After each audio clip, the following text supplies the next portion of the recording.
नमस्कार दोस्तों, मैं अजय यादव स्वागत करता हूं आपके अपने चैनल अजय स्टडी नॉलेज में। आज के इस वीडियो में हम क्लास 12 के हिस्ट्री के चैप्टर नंबर 2 जिसका नाम है मौर्य काल से गुप्त काल तक के राजनीतिक एवं आर्थिक इतिहास का ऑब्जेक्टिव टाइप क्वेश्चंस पर डिस्कस करने वाले हैं, जो बहुत ही महत्वपूर्ण है।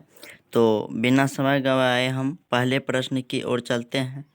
आपका पहला प्रश्न है कि फूट डालकर विजय प्राप्त करने का कार्य सर्वप्रथम किस राजा ने किया। तो ऑप्शंस जो है आपके सामने हैं। तो इसका राइट आंसर जो हो जाएगा वो हमारा ऑप्शन नंबर फर्स्ट हो जाएगा, अजातशत्रु ने। फूट डालकर विजय प्राप्त करने का कार्य जो है सर्वप्रथम अजातशत्रु ने किया। उसके बाद आपका अगला प्रश्न है कि जीवक वेद किस वंश के काल में था।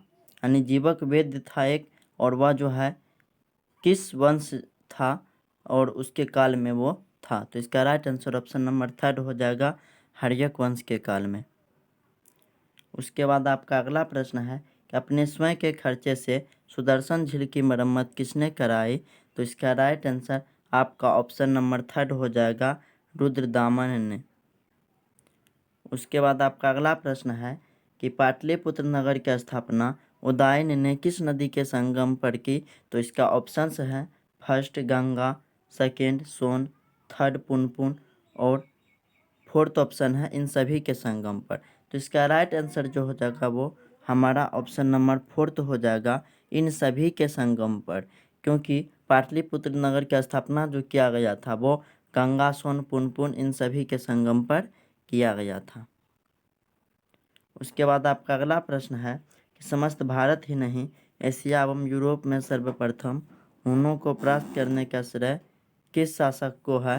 तो इसका राइट आंसर जो हो जाएगा हमारा ऑप्शन नंबर थर्ड हो जाएगा, समुद्रगुप्त को। उसके बाद आपका अगला प्रश्न है कि यूरोप का समुद्रगुप्त कौन था। तो इसका राइट आंसर आपको ऑप्शन नंबर सेकेंड हो जाएगा, नेपोलियन। उसके बाद आपका अगला प्रश्न है कि किसके अभिलेख में भूमिदान का उल्लेख मिलता है। तो इसका राइट आंसर आपका ऑप्शन नंबर थर्ड हो जाएगा, प्रभावती गुप्त का। उसके बाद आपका अगला प्रश्न है कि भूमि अनुदान से संबंधित प्रथम अभिलेखीय प्रमाण किसका है। तो इसका right answer option number second हो जाएगा, सातवाहन काल का। उसके बाद आपका अगला प्रश्न है कि 510 ईस्वी में सती प्रथा के साक्ष्य वाला प्रथम अभिलेख कहाँ मिला है। तो इसका राइट आंसर ऑप्शन नंबर हमारा फर्स्ट हो जाएगा, एरन सागर में। उसके बाद आपका अगला प्रश्न है कि किस शिलालेख से अशोक द्वारा कलिंग विजय का पता चलता है। तो आपके ऑप्शंस हैं फर्स्ट प्रथम, उसके बाद सेकेंड 5वें, थर्ड 10वें और फोर्थ 13वें। तो इसका राइट आंसर जो हो जाएगा वो हमारा ऑप्शन नंबर फोर्थ हो जाएगा, 13वें। उसके बाद आपका अगला प्रश्न है कि किस विद्वान ने मात्र अभिलेखों के आधार पर अशोक का इतिहास लिखने का श्लाघ्य प्रयास किया है। तो इसका राइट आंसर हमारा ऑप्शन नंबर फोर्थ हो जाएगा, देवदत्त रामकृष्ण भंडारकर ने। उसके बाद आपका अगला प्रश्न है कि मौर्य कला का निम्न में से कौन सर्वाधिक महत्वपूर्ण नमूना है। तो इसका राइट आंसर हमारा ऑप्शन नंबर फोर्थ हो जाएगा, स्तंभ। उसके बाद आपका अगला प्रश्न है कि इंडिका की रचना किसने की। ये बहुत ही वीवीआई प्रश्न है, क्योंकि ये एग्जाम में कई बार पूछा गया है, जो आप देख सकते हैं 2014 में, 18 में और जो है जेक बोर्ड में भी पूछा गया है 2015 में, 17 में और 19 में। तो इसका राइट आंसर जो हो जाएगा वो हमारा ऑप्शन नंबर सेकेंड हो जाएगा, मेगास्थनीज ने। इंडिका की जो रचना की थी वो मेगास्थनीज ने किया था। उसके बाद आपका अगला प्रश्न है कि प्रयाग प्रशस्ति की रचना किसने की। तो इसका right answer option number third हो जाएगा, हरिसेन ने। यह भी बहुत ही महत्वपूर्ण है, जो कि आप देख सकते हैं पूछा गया है 2010 में, 13 में, 15 में, 16 में, 17 में, यानी 4-5 बार पूछा गया है, इसलिए ये बहुत ही महत्वपूर्ण है। तो उसके बाद आपका अगला प्रश्न है कि गुप्तों के काल में कौन चीनी यात्री भारत आया। तो ये भी बहुत महत्वपूर्ण है, जो कि पूछा गया है 2014 में और 19 में। तो इसका राइट आंसर हमारा ऑप्शन नंबर सेकेंड हो जाएगा, फाहियान। गुप्तों के काल में जो है फाहियान भारत आया था। उसके बाद आपका अगला प्रश्न है कि भारतीय इतिहास का कौन सा काल स्वर्ण काल के नाम से जाना जाता है? तो इसका राइट आंसर हमारा ऑप्शन नंबर सेकेंड हो जाएगा, गुप्त काल। उसके बाद आपका अगला प्रश्न है कि अशोक किस वंश का शासक था? तो इसका ऑप्शंस है फर्स्ट नंद वंश, सेकेंड मौर्य वंश और थर्ड शैव वंश, फोर्थ पाल वंश। तो इसका राइट आंसर हमारा ऑप्शन नंबर सेकेंड हो जाएगा, मौर्य वंश। यह भी बहुत ही महत्वपूर्ण है। यहाँ आप देख सकते हैं ये जो है 2014 में पूछा गया है। उसके बाद आपका अगला प्रश्न है कि कौटिल्य की कीर्ति है? तो इसका राइट आंसर हमारा ऑप्शन नंबर सेकेंड हो जाएगा, अर्थशास्त्र। कौटिल्य की जो है कीर्ति है अर्थशास्त्र, यानी अर्थशास्त्र को जो है कौटिल्य ने लिखा है। उसके बाद आपका अगला प्रश्न है कि मेगास्थनीज भारत में किसके दरबार में आया? तो इसका राइट आंसर हमारा ऑप्शन नंबर फर्स्ट हो जाएगा, चंद्रगुप्त मौर्य के। यानी मेगास्थनीज जो जब भारत आया था तो वो चंद्रगुप्त मौर्य के दरबार में आया था, मेगास्थनीज। उसके बाद आपका अगला प्रश्न है कि समुद्रगुप्त की जानकारी होती है, यानी समुद्रगुप्त की जानकारी जो है किससे होती है? तो इसका राइट आंसर हमारा ऑप्शन नंबर सेकेंड हो जाएगा, प्रयाग प्रशस्ति से। उसके बाद आपका अगला प्रश्न है कि पाटलिपुत्र की स्थापना किसने की? तो इसका राइट आंसर हमारा ऑप्शन नंबर सेकेंड हो जाएगा, उदयन ने। उसके बाद आपका अगला प्रश्न है कि नवरत्न किस शासक के दरबार में रहते थे? तो इसका राइट आंसर हमारा ऑप्शन नंबर फोर्थ हो जाएगा, चंद्रगुप्त विक्रमादित्य के। यानी नवरत्न जो थे चंद्रगुप्त विक्रमादित्य के दरबार में रहते थे। उसके बाद आपका अगला प्रश्न है कि अभिज्ञान शाकुंतलम के रचनाकार हैं, यानी अभिज्ञान शाकुंतलम के रचनाकार जो हैं वो कौन है? तो इसका राइट आंसर हमारा ऑप्शन नंबर फर्स्ट हो जाएगा, कालिदास। उसके बाद आपका अगला प्रश्न है कि प्रयाग प्रशस्ति का संबंध किस गुप्त शासक से है? तो इसका राइट आंसर हमारा ऑप्शन नंबर सेकेंड हो जाएगा, समुद्रगुप्त से। उसके बाद आपका अगला प्रश्न है कि प्राचीन भारत में अभिलेख की शुरुआत किस शासक ने की? तो इसका राइट आंसर हमारा ऑप्शन नंबर सेकेंड हो जाएगा, अशोक ने।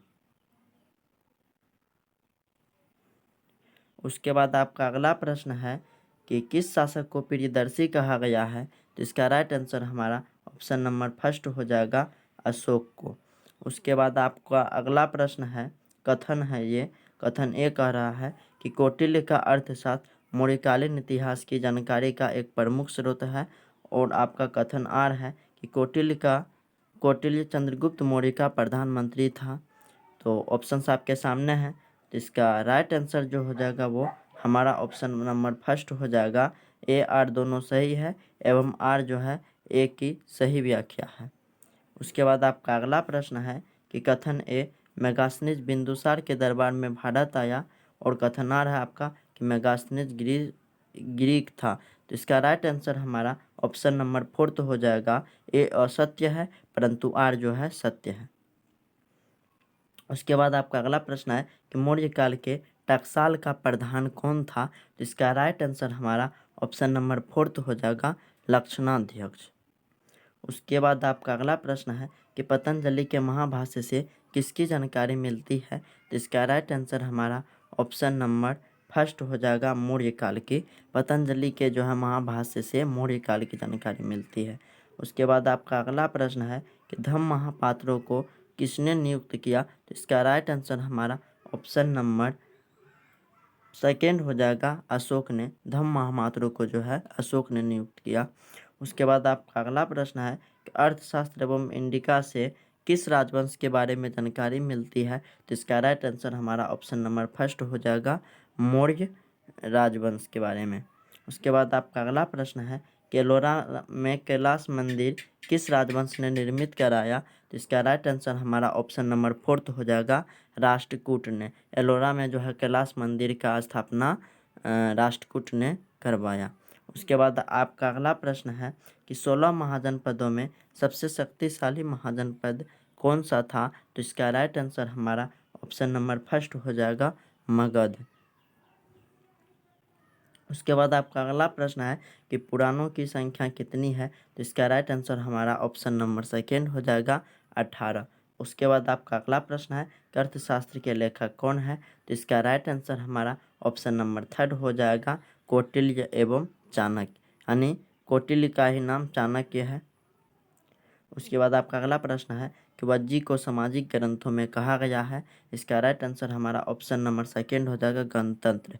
देखिए आप लोग ऑप्शन भी पढ़ेंगे और जो है बगल में देखेंगे कि ये कब कब पूछा गया है, और जो प्रश्न पूछा गया है वो आपके लिए बहुत ही महत्वपूर्ण है, क्योंकि कई कई बार जो है प्रश्न जो है दोहरा दिया जाता है बहुत सारे प्रश्न एग्जाम में। तो जैसे ये देख सकते हैं कि वज्जी को सामाजिक ग्रंथों में कहा गया है, तो अभी बताया है गणतंत्र, ये जो है 2015 में पूछा गया है, BSEB 2015 में पूछा गया है, यानी बिहार बोर्ड ने पूछा है 2015 में।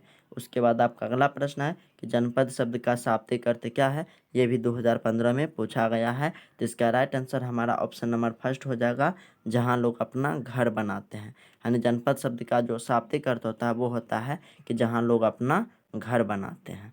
उसके बाद आपका अगला प्रश्न है कि पंच चिन्ह वाले सिक्के बने होते थे, तो इसका राइट आंसर हमारा ऑप्शन नंबर फोर्थ हो जाएगा, ब और स दोनों, क्योंकि चांदी और तांबा दोनों का जो है पंच चिन्ह वाला सिक्का बने होते थे, इसलिए हमारा राइट आंसर इसका ऑप्शन नंबर 2 हो जाएगा, ब और स दोनों।